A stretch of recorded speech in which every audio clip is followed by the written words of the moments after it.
Only the Brave. Only the Brave opens up with what feels like a dream sequence in a forest with a wildfire going. Out of the forest, we see the outline of a bear on fire running towards the camera.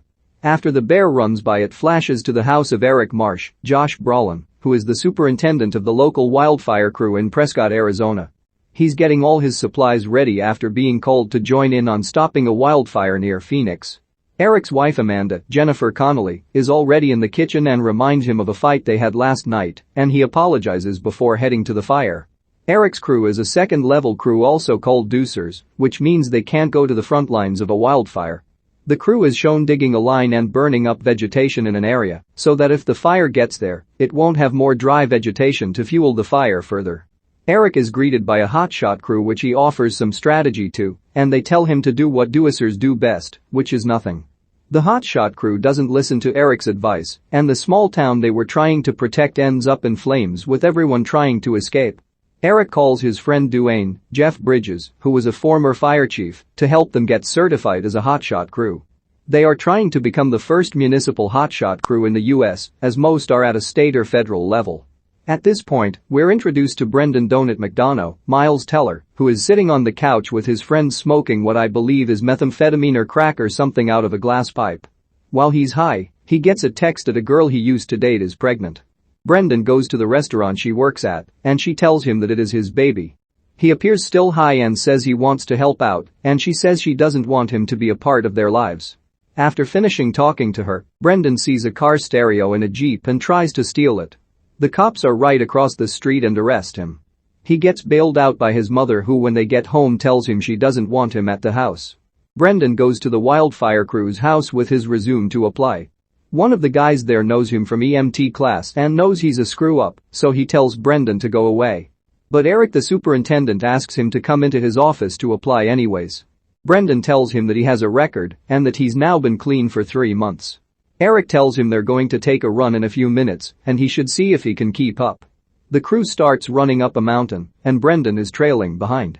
At the top of the mountain, Eric gives an impassioned speech telling new applicants what they're getting into. Meanwhile, Brendan still hasn't made it up the mountain.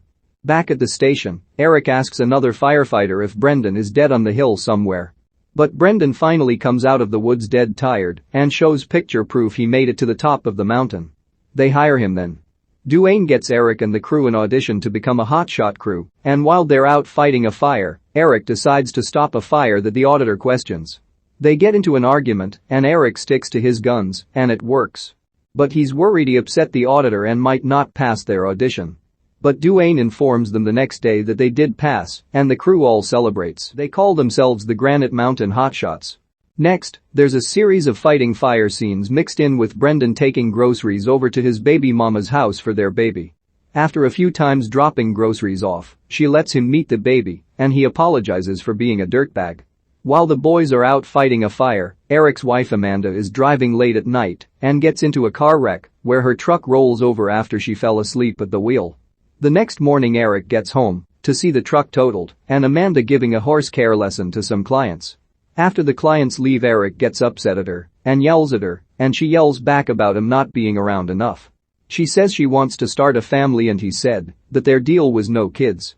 During this conversation, we find out that Eric and Amanda are both recovering addicts and we realize that's part of why Eric took a chance on Brendan.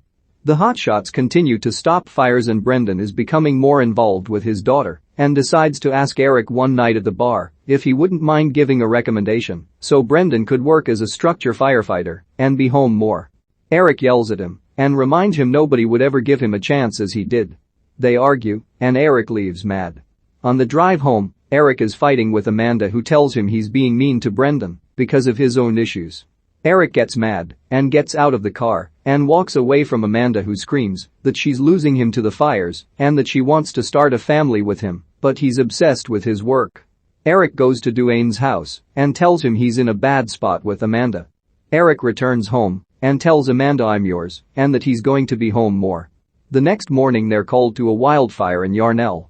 Eric tells his assistant on the drive there that he's gonna quit being superintendent so he can be home more and start a family. As the crew arrives at the Yarnell fire, they realize it's a bigger fire than they thought.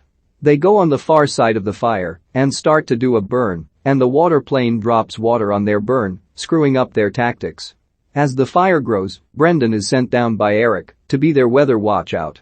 The rest of the team starts to dig another line, while Brendan warns them that the fire is moving fast towards them. Brendan has to get away from his spot and is helped out by one of the other teams who drive him out of the dangers of the fire. Eric and his team walk around the back of the mountain. Brendan gets back to camp safely and can hear the Hotshots crew on the radio talk about how they're trying to get back. But the fire catches up to them too fast and they're stuck in its path. The guys all begin to burn a circle and try and create an area with no brush around them, so when the fire comes, it won't pick up when it gets to them. They all deploy their safety covers and all lay down as the fire gets ready to sweep over them. As they're under their covers, Eric remembers the bear on fire running towards him. The fire sweeps over them. Brendan is listening on the radio and finds out that all 19 of his crew members are burned to death. They pan back to Eric's house, where Amanda is in a barn and begins to scream after hearing the news. She and all the other wives and families gather at a junior high school cafeteria waiting to get official news about the guys. They are told there's one survivor, but they don't know who. Brendan walks in the gym, and when the wives see him, they all start crying cause they know their husbands are dead. Brendan walks out, and Amanda chases him and tells him she's happy he survived and he shouldn't feel guilty. The ending credits show all the pictures of the 19 who died, and we're told it was the largest single loss of firefighter life in the US since 9/11.